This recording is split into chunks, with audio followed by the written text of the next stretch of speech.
Bismillahirrahmanirrahim. Assalamualaikum warahmatullahi wabarakatuh. Alhamdulillah rabbil alamin. Wassalatu wassalamu ala Rasulillah wa ala alihi wa sahbihi ajma'in. Amma ba'd. Pertama-tama marilah kita memanjatkan puji syukur kehadirat Allah Subhanahu wa taala. Salawat dan salam kita haturkan kepada baginda Nabi besar Muhammad sallallahu alaihi wasallam, para sahabat, keluarga dan para pengikut beliau hingga akhir zaman. Mari kita buka dengan sama-sama melafazkan al-basmalah. Bismillahirrahmanirrahim. Untuk sunnah-sunnah wudu kita sudah membahas dua sunnah ya dalam wudu. Yang pertama itu tasmiyah, yaitu membaca basmalah. Yang kedua adalah wa ghuslul kaffaini qabla idkhalihima al-ina, yaitu membasuh kedua tangan kita sebelum dimasukkan ke dalam bejana. Yang ketiga dan yang keempat langsung sekaligus ini adalah wal madmadah wal istinsyaq, yaitu berkumur-kumur dan menghirup-hirup air ketika setelah berkumur itu. Memasukkan air ke dalam hidung, kemudian dikeluarkan. Nah, dibersihkan hidung itu ya. Itu namanya istimsak. Ini yang insyaallah kita bahas pada pagi hari ini. Wal madmadah wal istinsyaq li fi'lihi sallallahu alaihi wasallam, yaitu perbuatan berkumur-kumur dan istinsyaq ini adalah yang dilakukan dengan dasar perbuatan dari Nabi sallallahu alaihi wasallam. Jadi untuk perbuatan Nabi ini disebut dengan ada macam-macam hukumnya ya. Kalau untuk dikatakan perbuatan Nabi sallallahu alaihi wasallam, ada yang wajib, kemudian ada yang sunnah. Ini yang menjadi di pilihan di mazhab Syafi'i. Perbuatan Nabi dengan madmadah dan istinsyaq ini adalah hukumnya sunnah ya. Hukumnya sunnah, dimasukkan dalam bab sunnah. Dan yang namanya sunnah ini sangat-sangat dianjurkan oleh kita untuk menyempurnakan wudu. Dan memang perbuatan sunnah ini sangat dianjurkan. Dalam hadis dikatakan, man ahya sunnati, siapa yang menghidupkan sunnahku, faqad ahabbani, berarti dia mencintaiku. Wa man ahabbani, maka siapa yang mencintaiku, kana ma'i fil jannah, maka dia akan bersamaku di dalam surga. Nah, itu salah satu fadilah dari kita mengerjakan yang sunnah-sunnah. Makanya Nabi mengajarkan ini semua agar kita tetap mengerjakan juga walaupun sunnah. Jadi akan cuma sunnah itu jangan meremehkan hal seperti itu ya. Jangan meremehkan hal seperti itu, karena salah satu perbuatan dalam hadis Bukhari juga disebutkan salah satu yang membuat Allah itu cinta kepada kita adalah karena kita melakukan yang sunnah.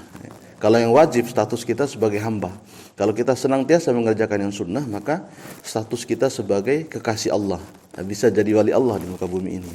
Karena seringnya kita mengerjakan yang sunnah-sunnah ini. Jadi jangan pernah ditinggalkan. Kecuali mungkin ketika wudu airnya sedikit di padang pasir, hanya bisa mengerjakan yang wajib saja, maka kita kerjakan wajib. Kalau kita sampai menggunakan untuk berkumur-kumur dan sebagainya, maka itu nanti tidak sampai selesai wudunya. Jadi cukup yang wajib-wajib saja. Tapi kalau di kita, apalagi di Lombok ini, air yang sangat banyak, jangan sampai meninggalkan yang sunnah-sunnah seperti ini. Bahkan itu sangat dianjurkan. Kemudian dalam mazhab Hambali, wa qala al-Imam Ahmad bin Hanbal biwujubihima, wajib ini madmadah ini dengan istimsak. Ini perbedaan mazhab. Jadi di mazhab Hambali hukumnya wajib madmadah kemudian istinsak. Jadi yang berpegang dengan mazhab Hambali ini hukumnya wajib. Jadi kalau berkeyakinan dengan mazhab Hambali kemudian tidak berkumur-kumur dan tidak istimsak, maka dia tidak sah wudunya. Kalau berkeyakinan dengan mazhab Syafi'i, kalau seandainya tidak berkumur-kumur dan istinsak, itu hanya meninggalkan sunnah. Yang hukumnya sunnah itu kalau dikerjakan dapat pahala, kalau ditinggalkan tidak apa-apa. Rugi malah ya. Rugi ya. Seperti daging kurban, kalau dijual itu rugi walaupun dapat uang, tapi tidak mendapatkan keberkahan sunnahnya. Nah, itu maksudnya itu ya. Rugi kita tidak melaksanakan sunnah, padahal ini sangat mudah sekali dan untuk kebersihan mulut. Kemudian wa hujjatus Syafi'i qauluhu sallallahu alaihi wasallam, ini hujjahnya Imam Syafi'i, dalilnya Imam Syafi'i dengan perkataan atau sabda Nabi sallallahu alaihi wasallam, asrun minas sunnah wa adna minha al-madmadah wal istinsyaq. Yaitu ada hadis riwayat Muslim, rawahu Muslim di sini. Dalil Imam Syafi'i 10 dari yang sunnah, ya, dari sunnah adalah disebutkan salah satunya adalah berkumur-kumur dan istinsyaq. Ini hadis dari riwayat Muslim, rawahu Muslim. Ini yang membuat Imam Syafi'i berpendapat bahwa madmadah wal istinsyaq itu adalah hukumnya sunnah. Ini diriwayatkan oleh Imam Muslim. Jadi insya Allah kita sudah paham ya, kalau untuk kumur-kumur itu sudah paham lah, kumur-kumur. Kemudian kita memasukkan air ke dalam hidung. Jadi pas kita kumur langsung hirup air itu ke dalam hidung, sebagian itu kayak kerasa gitu, kemudian baru kita buang. Itu namanya istimsak, dibuang 3 kali juga, kumur 3 kali, dihirup lagi, buang lagi pakai tangan kiri. Kalau nanti setelah kita selesai bab sunnah wudu, kita coba praktek lah gitu ya, praktek wudu, nggak apa-apa gitu. Kita praktek, walaupun kita praktek tiap hari, sekali-sekali kita praktek bersama. Thumma aslu sunnati yahsulu bi isalil ma ilal fam wal anfi sawaun adarahu amla. Jadi aslinya kesunahan dari wudu tersebut, ya, kesunahannya dari madmadah wal istimsak itu adalah sampainya air ke dalam mulut, wal anfu dan hidung, ya. Sampainya air dan dalam mulut dan hidung. Sawaun, sama saja, adarahu amla, diputar-putar dalam mulut atau tidak, cukup masukkan, keluarin lagi, tak perlu diputar-putar juga, itu sudah sampai sunnahnya, kata di mazhab Syafi'i ini, sudah sampai, masukin, keluarin lagi, masukin, keluar lagi, ya. Jadi tanpa diputar-putar, ya, sampai bunyi-bunyi itu kur gitu, enggak apa-apa. Yang penting sudah masuk, kemudian hidung juga sudah masuk air, ya, sedikit hirup, keluarin lagi, itu sudah sampai kesunahannya. Itu maksudnya di sini. Jadi sudah dapat pahala sunnahnya. Tidak perlu dikumur-kumur juga, sudah sampai pahala sunnahnya. Wa hadza huwa ar-rajih. Ini adalah pendapat yang rajih, yang kuat. Lakin nasu Syafi'i ala iradatihi fil fam.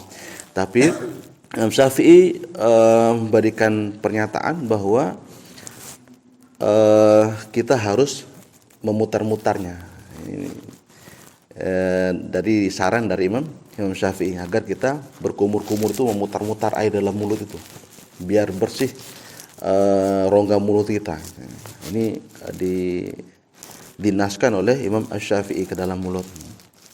Kemudian wala yasturutu fi tahsili sunnah an yamujjal ma hatta law ibtala'ahu ta'addad sunnah. Wala yasturutu, tidak disyaratkan dalam sampainya sunnah mengenai madmadah dan istimsak ini, yaitu dengan cara membunyi-bunyikan tadi, yang mujjah, mengalirkan air sampai berputar-putar ke dalam air. Kemudian kalau hatta lau ibtala'ahu ta'addad sunnah. Jadi kalau seandainya kita menelan air juga itu sudah dapat kita sunnahnya. Jadi kita masukkan air kemudian tertelan juga, tetap dapat sunnahnya. Qalahu an-Nawawi fi Syarhil Muhadzab. Ini pernyataan dari Imam Nawawi dalam kitab Syarah Muhadzab. Wa dhahaba jamaah ila istaratil majja al-ma' fi tahsil sunnah. Di sebagian jamaah di mazhab Syafi'i tentang disyaratkannya majja itu tadi mengalirkan, memutar-mutar sampai berbunyi-bunyi airnya, majjal ma fi tahsil sunnah, dalam sampainya sunnah, dapatnya sunnah tersebut. Jadi ini sebagian ulama Syafi'i mengatakan bahwa baru sampainya sunnah, dapat sunnah berkumur-kumur itu kalau seandainya kita menggoyang-goyangkan air itu ke dalam mulut. Jadi tidak cukup dengan ini. Ini di mazhab Syafi'i pun ada beda pendapat. Jadi harus cukup digoyang-goyangkan sampai dia benar-benar bersih baru dikeluarkan. Itu baru dapat pahala nilai sunnahnya, pahala sunnahnya. Kemudian wa taqdimul madmadah 'alal istinsyaqi syartun fi tahsili sunnah. Mendahulukan kumur-kumur daripada kita menghisap ke dalam mulut itu istimsyak, itu syarat sampainya sunnah, dapatnya kita sunnah. Dapatnya pahala sunnah itu. Jadi memang harus didahulukan madmadahnya, kumur-kumurnya baru dihisap. Baru dihisap. Jadi ini yang mendapatkan pahala sunnahnya. Ini menurut al-rajih, menurut pendapat yang rajih. Waqila, menurut pendapat yang sebagian kecil ya. Seperti yang pernah saya katakan, kalau ada waqila itu ada pendapat yang kecil, yang lemah, mustahabun, itu dianjurkan saja. Jadi maksudnya di sini boleh saja duluan istimsaknya baru madmadahnya. Tapi ini pendapat yang lemah di mazhab Syafi'i. Tapi yang paling rajih adalah dahulukan kumurnya dulu baru istimsak, masukkan ke dalam hidung itu.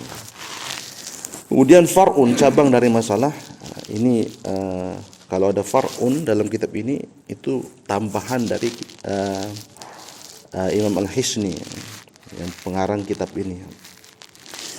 Yustahabbul mubalaghah fil madmadah wal istimsak li ghairi sha'im, yaitu sangat dianjurkan untuk berlebih-lebihan dalam berkumur. Mubalaghah itu berlebih-lebihan, banyak-banyakin gitu ya. Dalam berkumur-kumur dan istimsak, kecuali orang yang puasa, lighair shaim, kecuali orang yang berpuasa. Wa amma shaim faqila, dan dikatakan untuk orang yang puasa, bahkan dikatakan yuhrim fi haqqihi, yaitu diharamkan bagi dia ketika dia berpuasa. Ada yang mengharamkan kita berkumur-kumur berlebih-lebihan, maksudnya ya, mubalaghah. Terlalu banyak dia berkumur-kumur sampai batal puasanya karena masuk air. Seperti itu. Qala al-Qadi Abu Thayyib, dikatakan ini pendapat dari al-Qadi Abu Thayyib, salah satu ulama mazhab Syafi'i. Wa qila yukrah, dan dikatakan dalam pendapat yang lemah dikatakan ini sebagai sesuatu yang dimakruhkan. Jadi kita berlebih-lebihan, mubalaghah itu hukumnya makruh bagi orang yang berpuasa itu. Jadi dikatakan makruh. Kemudian ini menurut pendapat qalahu al-Bandaniji wa ghairihi, dan pendapat selainnya. Wa qila, dan dikatakan juga ini pendapat yang lemah juga, tarkuha mustahabun. Ini menurut qalahu Ibnu Sabbagh, dikatakan meninggalkan madmadah. Madmadah itu bagi orang yang berpuasa itu dianjurkan, meninggalkannya dianjurkan. Itu namanya dikatakan Ibnu Sabbagh, wallahu a'lam bishawab. Ini yang terkait dengan al-madmadah wal istimsak. Nanti insyaallah kalau nanti ada kesempatan, kalau sudah selesai, kita mulai dari awal, kemudian kita praktek bersama. Bila perlu kita apa-apa satu-satu latihan untuk menyempurnakan wudhu. Insyaallah nanti untuk bab selanjutnya kita akan bahas tentang wal isti'ab ar-ra'su bil mashi, yaitu meratakan kepala dengan membasuhnya. Jadi memang di mazhab Syafi'i wajibnya itu cuman pegang-pegang kepala ini sudah sah basuh kepalanya, tapi masuk dalam bab sunnahnya yaitu meratakan semua air ke semua kepala. Ini meratakan semua. Jadi kalaupun seandainya di mazhab Syafi'i meratakan semua, itu masuk juga dalam mazhab Syafi'i. Tapi hukumnya sunnah kalau meratakan semua itu, meratakan semua. Jadi insyaallah kita lanjut di pertemuan selanjutnya terkait dengan hukum meratakan air di kepala dengan mengusapnya. Wallahu a'lam bishawab. Itu yang bisa saya sampaikan. Kita tutup dengan sama-sama melafazkan Alhamdulillah doa kafaratul majlis. Alhamdulillahirabbil alamin. Subhanakallahumma wa bihamdika asyhadu an la ilaha illa anta astaghfiruka wa atubu ilaik. Wassalamualaikum warahmatullahi wabarakatuh.